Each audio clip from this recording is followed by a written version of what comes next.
السلام عليكم ورحمة الله. اليوم رح نبدل بطارية A5 2017.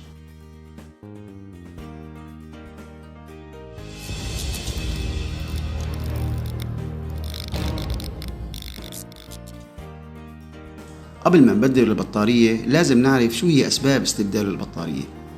في عنا عدة أسباب، إما تكون البطارية منتفخة أو ما بتعطيك نسبة شحن صحيحة فبتفرغ الشحن بشكل سريع، أو بيطفي الجهاز عند نسبة شحن 50% أو 30%، أو عند الإقلاع بعد استنزاف الشحن ما بيقلع لبعد فترة طويلة كتير. إذن عنا عدة أسباب. عند فك ظهرية الهاتف لازم تعرف إنه الظهرية ملزوقة بمادة البي 7000 أو الواي 7000، تحتاج إلى درجة حرارة 100 وهواء يكون 60 ل 80% لمدة ما بتتجاوز ال5 دقائق لحتى يتميع اللاصق وتسهل عملية الفك.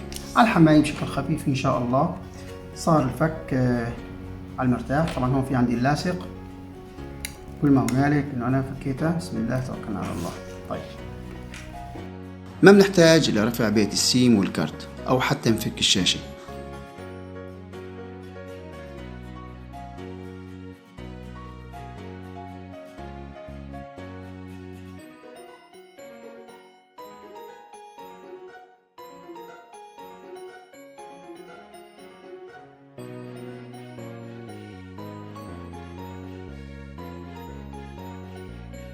لما بدك تبدأ بعملية فك البراغي يفضل وضع مغناطيس بالمفك في حال كان المفك غير مغناط.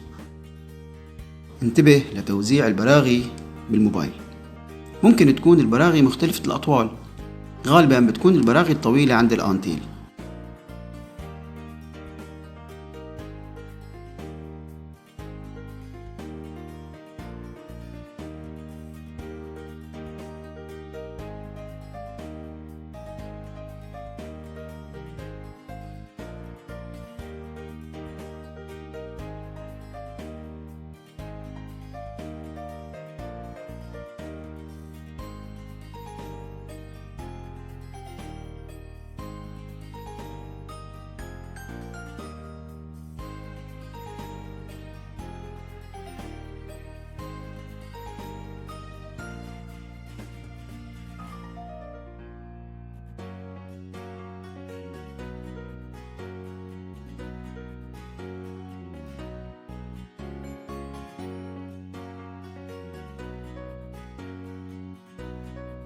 نرفع الغطاء الخلفي بالملقط أو الجفت أو السباتول أو القراصة أو بأي أداة عندك.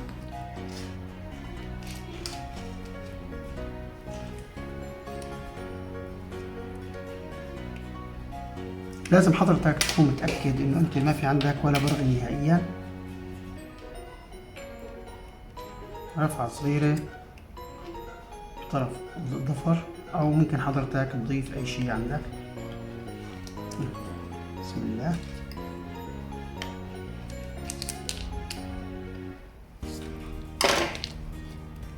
عملية بسيطة إن شاء الله. تمام.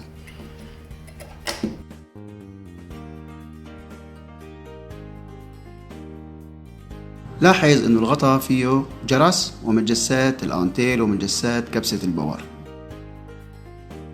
أول شي منفك فلاتة البطارية قبل ما تنزع أي فلاتات تانية لحتى تتأكد من عدم وجود فولتيات في البورد، يعني ما فيه كهرباء البورد. لما بدك ترفع الفلاتة انتبه إنك ترفع من زاوية الكونكتر. لاحظ إنه البطارية لزقانة في الرملية. بستخدم الكونتاكت أو سائل التنر لحتى يسهل علي عملية الفك. الكونتاكت أو التنر ما بيأثر على الشاشة لأنه من نوعية الأوليد. بحاول تمرير السائل تحت البطارية.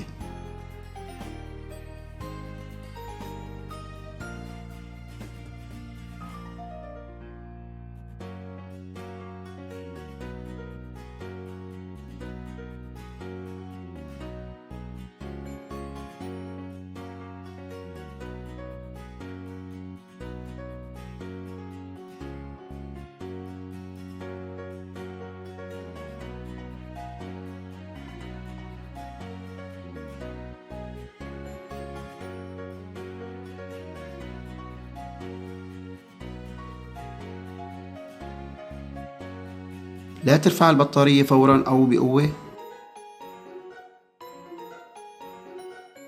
لا تضغط بالقراصة على الشاشة.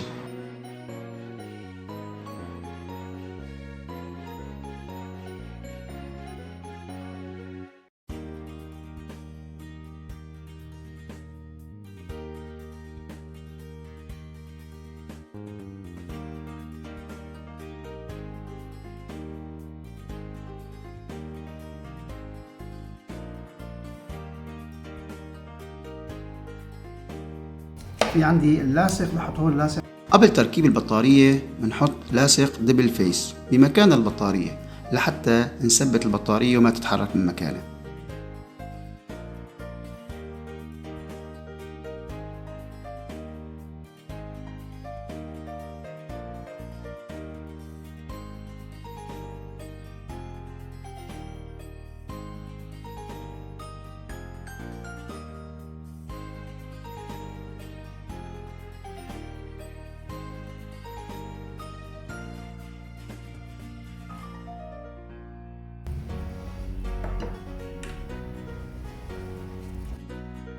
بنركب الكونكتر أولا، بعدين بنثبت البطارية.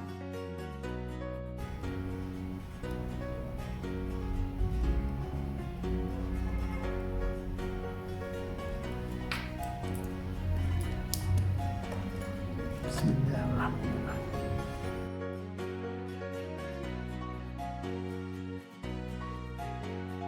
رح نفحص الجهاز قبل التركيب. انتبه انه الهاتف ما رح يقلع لانه تماسات كبسة الباور هي على الغطاء الخلفي مثل ما قلنا من شوي.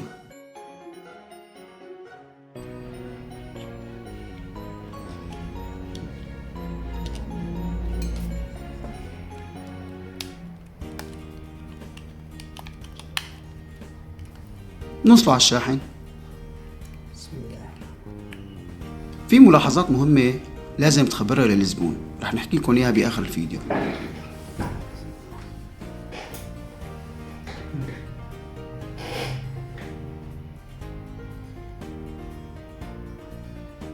لاحظ انه نسبة الشحن في البطارية هي اكثر من 50%، هذا دليل انه البطارية جديدة. من مواصفات البطارية الجيدة انه تكون مشحونة، بنسميها شحن الشركة. في حال اكتشفت ان البطارية فارغة تماما، الفني شو رح يساوي؟ رح يشب البطارية، ونحن بنعتبر هذا الشيء بيأذي البطارية، لأنه نحن ما بنشب البطارية إلا في حال إن كانت البطارية بآخر عمرها. بهيك حالات يفضل إنك تعيدها للمصدر أو تستبدلها، لأنها بطارية مخزنة وقديمة. رح نركب إن شاء الله.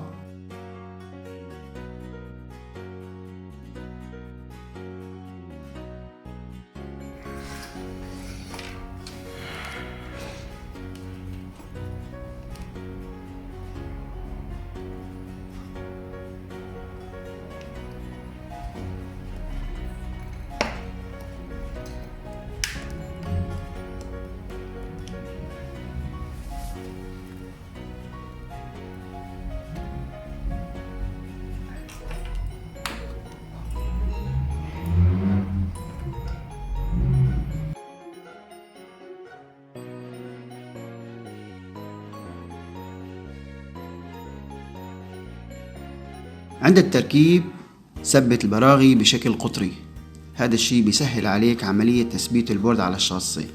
ومثل ما حكينا البراغي القصيرة خلف الشاشة.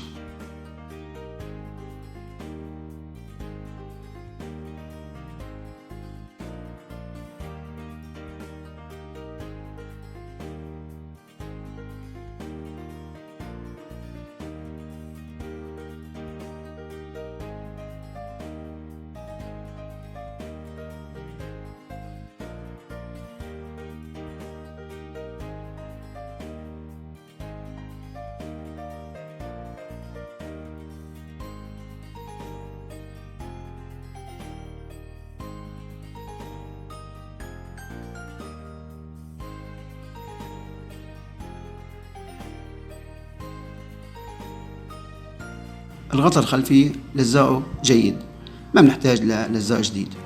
إذا لاحظت إنه اللاصق يبسان أو ناشف، بهيك حالات نحن بنحط لاصق دبل فيس.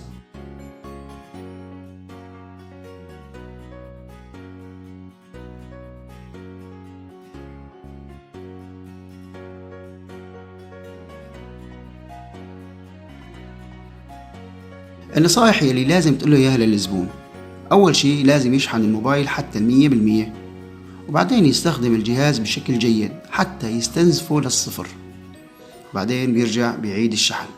هاي العملية نحن مسميها معايرة للبطارية.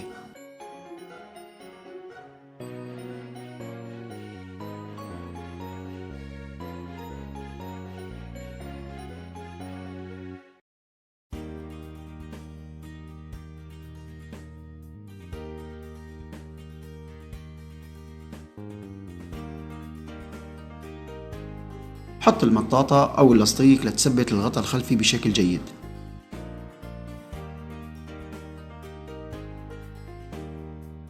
فيك تشيل اللاستيك بعد نص ساعة أو ساعة.